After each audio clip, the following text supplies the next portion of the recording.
தேர்தல் நேரத்தில் நான் என் ஸ்டைலில் சொல்கிறேன், vote for vote 24/7. லைக் பண்ணுங்கள், ஷேர் பண்ணுங்கள், சப்ஸ்கிரைப் பண்ணுங்கள். ஆண்களிடையே நக்கல் இருந்தால் சத்யராஜ், எம்ஆர் ராதா எல்லாரையும் பாராட்டுறவங்க பெண்கள் கிட்ட அந்த நையாண்டி வரும்போது எதிர்பார்க்கறது இல்லை, அதிர்ச்சி ஆயிடுறாங்க. இன்னைக்கு சர்வ ஜாகிரதையாக பேர் சொல்ல மாட்டேன், ஊர் சொல்ல மாட்டேன், ஒன்றுமே புரியல அப்படின்னு ஒரு ட்வீட் போடுறேன். அதுவும் சர்ச்சை ஆகுது.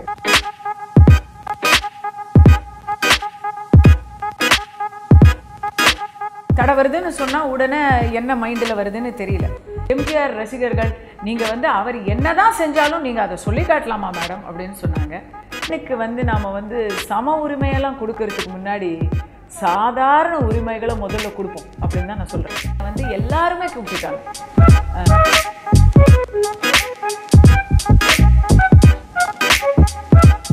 வாய்ஸ் ஆஃப் தமிழ்நாடு நேயர்களுக்கு வணக்கம். பொதுவாக எதில் பேசினாலும் ஒரே பரபரப்பு. இதற்குத்தான் பெயர் கஸ்தூரி. பரபரப்பு வர வேணும் என்றே கஸ்தூரி இது மாதிரியாக பேசுகிறாரா, அல்லது யதார்த்தமாக கஸ்தூரியினுடைய பேச்சு அப்படித்தானா? பொதுவாக நம்மளுக்கு சென்ஸ் ஆஃப் ஹியூமர் அதிகம், நையாண்டி நக்கல் அதிகம். ஆண்களிடையே நக்கல் இருந்தால் சத்யராஜ், எம்ஆர் ராதா எல்லாரையும் பாராட்டுறவங்க பெண்கள் கிட்ட அந்த நையாண்டி வரும்பொழுது எதிர்பார்க்கறது இல்லை, அதிர்ச்சி ஆயிடுறாங்க. இது மக்கள் ரசிக்கிறாங்க. தமிழ்நாட்டுடைய 7.5 கோடி மக்களுக்கு இப்போ எந்த பிரச்சனையும் இல்லை. பட்டு ஊடகங்கள் நாம் குறிப்பிடுறவங்க அவங்களுக்கெல்லாம் யாருக்கெல்லாம் கொஞ்சம் குத்தி காட்டுறோமோ அவங்களுக்கெல்லாம் கொஞ்சம் பிடிக்காது இல்லையா? அப்போ ஆணாக இருந்தால் அதை கேஷுவலாக எடுத்துக்குவாங்க, பெண் சொல்லும்போது அது பார்க்கப்படுதுன்னு நினைக்கிறேன். ஒன்று. ரெண்டாவது, விளம்பரத்துக்காகவா சர்ச்சை ஒரு விளம்பரமா அப்படின்னு கேட்டிங்கன்னா இல்லையே. விளம்பரம்னா நான் விளம்பரப்படுத்தணும்னு நினச்சா நான் செய்யக்கூடிய தர்ம காரியங்களை விளம்பரப்படுத்தணும்னு நான் நினைப்பேன். நான் 100 குழந்தைங்களுக்கு கொஞ்சம் கம்மியான குழந்தைகளை வச்சு நான் புள்ளக்குட்டுக்காரின்னு சொல்லுவேன் எல்லா இடத்துலையும். எனக்கு விளம்பரம், இந்த சர்ச்சையால் எனக்கு ஒரு விளம்பரமான கிட்ட எப்படிங்க, என்ன விளம்பரம்னா நம்ம என்ன நான் இப்போ ஒரு அறக்கட்டளை வச்சுருக்கிறேன், அதுக்கு விளம்பரம் தேடலாம். குழந்தைகள், நிறைய குழந்தைகளுக்கு நம்ம நிறைய செஞ்சுக்கிட்டு இருக்கோம், மருத்துவ உதவிகள், கல்வி உதவிகள், அதையெல்லாம் சொல்லி விளம்பரம் தேடலாம். அதை சொன்னாலாவது 4 பேர் அதை பார்த்து நமக்கு ஏதாவது நம்முடைய பணியில் சேர்ந்துக்கிட்டாங்கன்னா சந்தோஷம். சர்ச்சை உண்டு பண்ணி விளம்பரம் பண்ணணும்னு நான் நினைக்கிறதே இல்லை. அதுக்காகவே நாம் எது சொன்னாலும் சர்ச்சை ஆகிடுதே அப்படிங்கிற காரணத்துக்காக இன்றைக்கி சர்வ ஜாகிரதையாக பேர் சொல்ல மாட்டேன், ஊர் சொல்ல மாட்டேன், ஒன்றுமே புரியல அப்படின்னு ஒரு ட்வீட்டு போடுறேன். அதுவும் சர்ச்சை ஆகுது. பேர் சொல்லலை, ஊர் சொல்லலைனாலும் சர்ச்சை ஆகுது. அப்போ பத்திரிகையாளர்களுக்கு கஸ்தூரி ஒரு செல்ல பொழுதுபோக்குன்னு தான் நான் நினச்சிக்கிறேன். கஸ்தூரி இருந்தபோதும் எம்ஜி ராமச்சந்திரன் மறைந்து பல ஆண்டுகள் ஆகிவிட்டது. சினிமா கதைகளில் வரக்கூடிய ஒரு விடயத்தை நீங்களும் கூட அந்த துறையிலிருந்து தான் வந்தீர்கள். ஆனால் விரசமான அந்த வார்த்தைகளை பதிவு செய்தது எந்த விதத்தில் நியாயம்? விரசம்னு என்ன, எதை விரசம்னு சொல்கிறீங்க? இல்லை, நீங்கள் எம்ஜி ராமச்சந்திரன் அந்த வார்த்தையை பயன்படுத்தி தடவுவதை போல் என்கிற சொல்கிறேன். எனக்கு அது பாருங்கள், நீங்கள் அதை சொல்லக்கூட தயங்குறீங்க. ஏன்னா உங்களுக்கு தடை வருதுன்னு சொன்னால் உடனே என்ன மைண்டில் வருதுன்னு தெரியல. அந்த பாட்டை நீங்கள், நான் நினச்ச பாட்டை நீங்கள் பார்த்தீங்கன்னா அதில் அவர் இந்த தோலை தடவுறாரு, கன்னத்தை தடவுறாரு. ஏங்க, எந்த வார்த்தையுமே திருச்சி தான் நம்ம பயன்படுத்துவோங்கிற அளவில் இருக்கோமா? நம்ம அந்த ட்வீட்டோடைய முழு இது என்ன, பாரு தடவுறான் பாரு அப்படின்னு சிஎஸ்கே ரொம்ப ரொம்ப தேடி தேடி ஆடிக்கிட்டு இருந்தாங்க. இப்போ ஒரு 15 ஓவரில் முடிஞ்சணும்னு பார்த்தா 18 ஓவரில் தான் ஜெயிச்சாங்க. பாருங்கள் தடவுறாங்க பாருங்கள் அப்படின்னு நம்ம வழக்கு சொல்கிறத தான் நம்ம சொல்கிறோம். இளைஞர் சமுதாயத்தில் அதை ரொம்ப பாசிட்டிவாக குபீர்னு சிரித்து எடுத்துக்கிட்டாங்க. கொஞ்சம் முன்றைய தலைமுறையில் எம்ஜிஆர் பேரை வச்சு அதை சொல்லிட்டோமேங்கிற ஒரு ஆதங்கம் வந்துச்சு. என்னுடைய நிறைய பேர் பேசினாங்க, எம்ஜிஆர் ரசிகர்கள் நீங்கள் அவர் என்ன தான் செஞ்சாலும் நீங்கள் அதை சொல்லி காட்டலாமா மேடம் அப்படின்னு சொன்னாங்க. நான் ஒரே கேள்வி தான் கேட்டேன், அவர் என்ன செஞ்சிட்டாரு, அதை ஏன் நீங்கள் அவ்வளோ வருத்தப்படுறீங்க? அப்படி இல்லை, அவர் எப்படி செஞ்சாலும், அப்போ அவர் எப்படி செஞ்சாலும்னு நீங்கள் அதை தவறாக நினைக்கிறீங்க. உங்களுக்கு ஏதோ ஒரு வகையில் அதில் ஒரு வெக்கம் இருக்குது. No no no no, MGR ஒரு மிகப்பெரிய தலைவர் எனக்கும். ஆனால் அதற்கு முன்னாடி ஒரு சிறந்த பாரத் அவார்டு வாங்கின நடிகர், ஒரு ஈடு இணை இல்லாத ஒரு யதார்த்தமான ஒரு நடிப்புக்கு பேர் போனவர். காதல் காட்சிகளுக்கும் காதல் பாடலுக்கும் சிறப்பு கவனம் எடுத்து செய்த ஒரு நடிகர். அதை ஏன் நம்ம பெருமையாக சொல்லாமல் வெக்கப்படணும். நம்ம தமிழ்நாட்டில் காதல், காமம், இன்டிமசி, நெருக்கம் இதெல்லாம் கெட்ட வார்த்தைகள். அது எதுவுமே நம்ம வந்து ரசிப்போம். நம்ம வந்து 100 கோடி இருக்கிற பாப்புலேஷன் இருக்குது, எல்லாம் செய்வோம். ஆனால் சொல்லும்பொழுது அதெல்லாம் வந்து டேபு.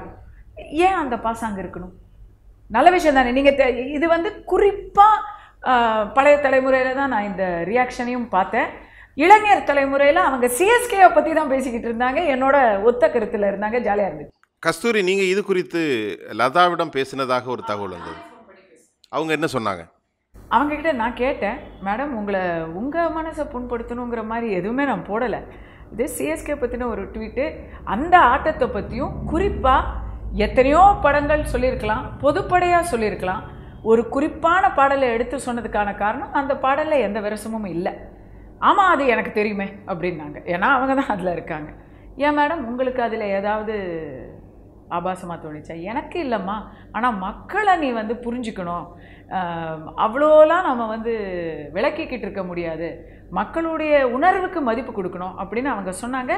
அதை மதித்து தான் அவங்களும் பல்வேறு தரப்பினரும் நடிகர் சங்கத்திலிருந்து கேட்டுக்கொண்டபடியால் எம்ஜிஆர் சங்கங்களில் லதா மேடம் அவங்களுடைய உணர்ச்சிகளெல்லாம் அவங்க கேட்டுக்கொண்டபடியால் அவங்களும் இன்னும் பலதரப்பட்டவர்கள் வேண்டுகோளுக்கு தான் நான் அதை நீக்கிட்டேன்.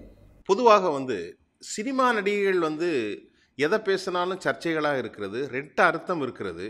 குஷ்பு வந்து அண்மையில் வந்து நீங்கள் இப்போ பேசும்போது கூட கோடிட்டு காட்டினீங்க. அதில் ஒரு வார்த்தையை நீங்கள் சொன்னீங்க, விருப்பப்பட்டு செல்வது வேறு, ஆனால் விருப்பப்படாமலே நாகரிகமற்ற செயல். இதுக்கு என்ன அர்த்தம் கஸ்தூரி? ரொம்ப சிம்பிளுங்க, ரொம்ப சிம்பிள். நான் ஏன் பாணியிலேயே சொல்கிறேன். டபுள் மீனிங்லாம் இல்லை, சிங்கிள் மீனிங், வெட்டு ஒன்று துண்டு ரெண்டு. நான் ஏன் பாணியிலேயே சொல்கிறேன். மருத்துவர்கிட்ட போகிறோம். மருத்துவர்கிட்ட போகும்பொழுது ஒரு ஆண் மருத்துவர்கிட்ட அவர் வந்து நம்முடைய உடலை சோதனை செய்ய வேண்டும் அப்படின்னு சொல்லும் பொழுது எந்த ஒரு பெண்ணாக இருந்தாலும் அந்த இடத்துல அதை என்ன செய்கிறோங்கிறத தெரிந்து அறிந்து அவங்க முடிவெடுத்து அந்த மருத்துவர்கிட்ட நம்முடைய உடலை காட்டுறோம். சரிங்களா? இது ஒன்று.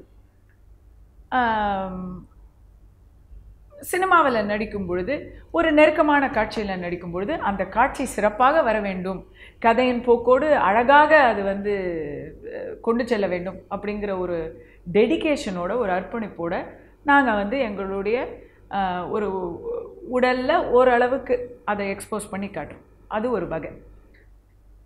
இது ரெண்டும் இல்லாமல் என்னுடைய விருப்பமோ இல்லை என்னுடைய சம்மதமோ இல்லாமல் என் புடவை நீங்கள் கிழிச்சிட்டிங்கன்னு வைங்க, அது தராதரமற்ற செயல். அது வந்து ஒரு வன்முறை, அது ஒரு இழிவு. அதே போல் நான் முதல்ல சொன்ன ரெண்டுத்துக்கும் வித்தியாசம் தெரியாமல் அது ரெண்டையும் செஞ்சிய, டாக்டர்கிட்ட உன் உடம்ப காமிச்சிய, கேமராவுக்கு உன் உடம்ப காமிச்சிய, அப்போ எனக்கும் காட்டுன்னு சொல்கிறது பக்கா அறிவிலித்தனம். அப்படி தான் நான் சொல்ல முடியும்.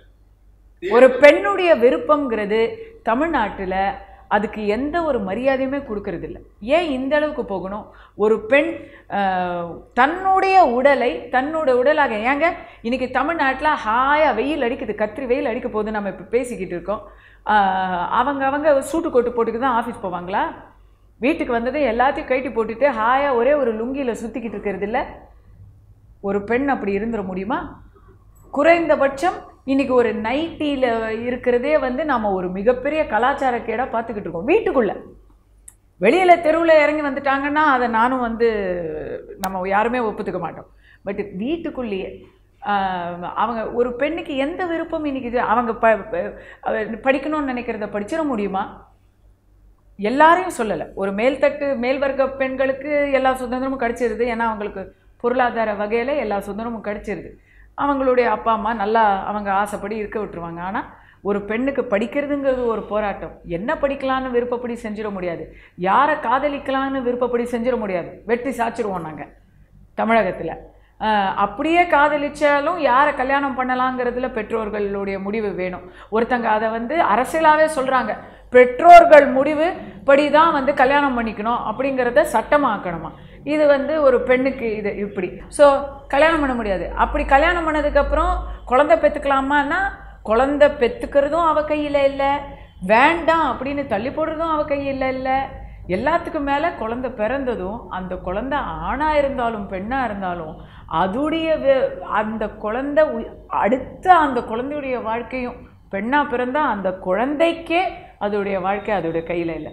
இப்படிப்பட்ட தமிழகத்தில் விருப்பத்தை பற்றி நான்லாம் கூறலேருந்து கத்திக்கிட்டு தான் இருக்கேன். பெண்ணுக்கு வந்து நாம் வந்து சம உரிமையெல்லாம் கொடுக்கறதுக்கு முன்னாடி சாதாரண உரிமைகளை முதல்ல கொடுப்போம் அப்படின்னு தான் நான் சொல்கிறேன். கஸ்தூரி, நீங்கள் இப்போ பேசிக்கிறது தொலைக்காட்சிகள் விவாதங்களில் பங்கு பெறுறது இலைமறைவு காயாக இருக்கிறது. ஆனால் நான் ஒரு கேள்வி உங்களுக்கு முன்னால் வைக்கிறேன். கஸ்தூரி விரைவில் அரசியலுக்கு வருவாரா அல்லது இப்படியே பேசி கொண்டிருப்பாரா? கட்சி சார்ந்த அரசியலில் நாட்டம் இல்லைன்னு நான் முன்ன ஒரு காலத்தில் சொல்லியிருக்கேன். ஆனால் இப்போ பார்த்திங்கன்னா இந்த பாராளுமன்ற தேர்தலுக்கு அடித்தளம் அமைத்து கொண்டிருந்த அந்த சில வார காலங்கள்லேயே என்னை வந்து எல்லாருமே கூப்பிட்டுட்டாங்க, கட்சியில் சேர சொல்லி கூப்பிட்டுட்டாங்க. கட்சியில் வந்து நீங்கள் தேர்தலில் நில்லுங்க எங்கள் கட்சி சார்பான்னு கூப்பிட்டுட்டாங்க.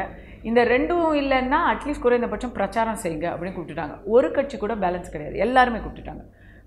சின்னது பெருசு புதுசு பழசு அப்படிங்கிற வித்தியாசமே இல்லை. அப்போவும் நான் இதை தான் நினச்சேன், இல்லை கட்சி அரசியலில் சேர்ந்தால் நாமும் அதுக்குள்ளேயே வந்துடுறோம். அப்புறம் நம்ம பேசுகிறதுக்கு வந்து ஒரு சுதந்திரம் இருக்காது, ஒரு சார்பு வந்துடும், நினைக்கிறத சரியாக பேச முடியாது, தப்புனா தப்பு ரைட்டுனா ரைட்டுன்னு சொல்கிறான், அந்த சுதந்திரம் போயிடும். அப்படி என்றால் நீங்களும் அரசியல் சேருவதற்கான திட்டமில்லை அப்படின்னு நினச்சி தயங்கிட்டேன். ஆனால் இன்னொரு விஷயத்துலையும் நான் என்னங்க, என்னை விட சிறந்தவங்க, என்னை விட ரொம்ப ரொம்ப பொறுப்பானவங்க, சமூகத்துக்கு நல்ல ஒரு பணியை செய்யக்கூடியவர்கள் இந்த பாராளுமன்ற தேர்தலில் அவங்களும் தயங்கி வெளியே நிற்கிறாங்க. ஏன்னு கேட்டால் வைட்டமின் எம் இல்லை, பணம் இல்லை, பின்புலம் இல்லை, நேர்மையான அரசியலுக்கு இங்கே மதிப்பில்லை அப்படிங்கிற ஒரு அவநம்பிக்கையில் எல்லாரும் பின்தங்கிடுறாங்க. இந்த நாடாளுமன்ற தேர்தலில் இருக்கக்கூடிய ஒரு சர்க்கஸை பார்க்கும் பொழுது தான் எனக்கு என்ன தோணிச்சு, என்ன மாதிரியான ஆட்கள் பின் வாங்கிறதுனால தான் இதில் வந்து நான் பெரிய ஆளுன்னு சொல்ல வரல, என்னை விட மிகப்பெரிய ஆட்கள்லாமும் வருவாங்கன்னு நம்ம எதிர்பார்த்து தயங்கி நிற்கிறாங்க. நேர்மையானவர்கள், உண்மையானவர்கள், குறைந்தபட்சம் துணிச்சலானவர்கள் வருவதற்கு தயங்குவதால், குறிப்பாக பெண்கள் பொது வாழ்க்கைக்கு வருவதற்கு தயங்குவதால் நல்லவங்க வராத இடத்துல யாரோ வந்து அந்த இடத்துல ரொப்புறாங்க. அப்போ மக்களுக்கு என்ன சாய்ஸ் இருக்கும்? நல்லவர்களை வந்து நம்ம ஆப்ஷனில் கூட கொடுக்கலன்னா மக்கள் என்ன தான் பண்ணுவாங்க? இதில் தனியாக நிற்கிற எத்தனையோ நல்ல வேட்பாளர்களை எனக்கு தெரியும். சுயேட்சைகளுக்கு அந்த விளம்பரமோ பின்புலமோ இல்லாமல் அவங்களுடைய செய்தி மக்களை சென்று அடையவே அடையாது. வேறு வழியே இல்லை. அரசியலில் நாம் களப்பணி செய்ய வேண்டுமென்றால் தனியாக சுயேட்சையாக நிற்க முடியாது. கஸ்தூரி ஒரு பெரிய அப்பாட்டக்கர் கிடையாது.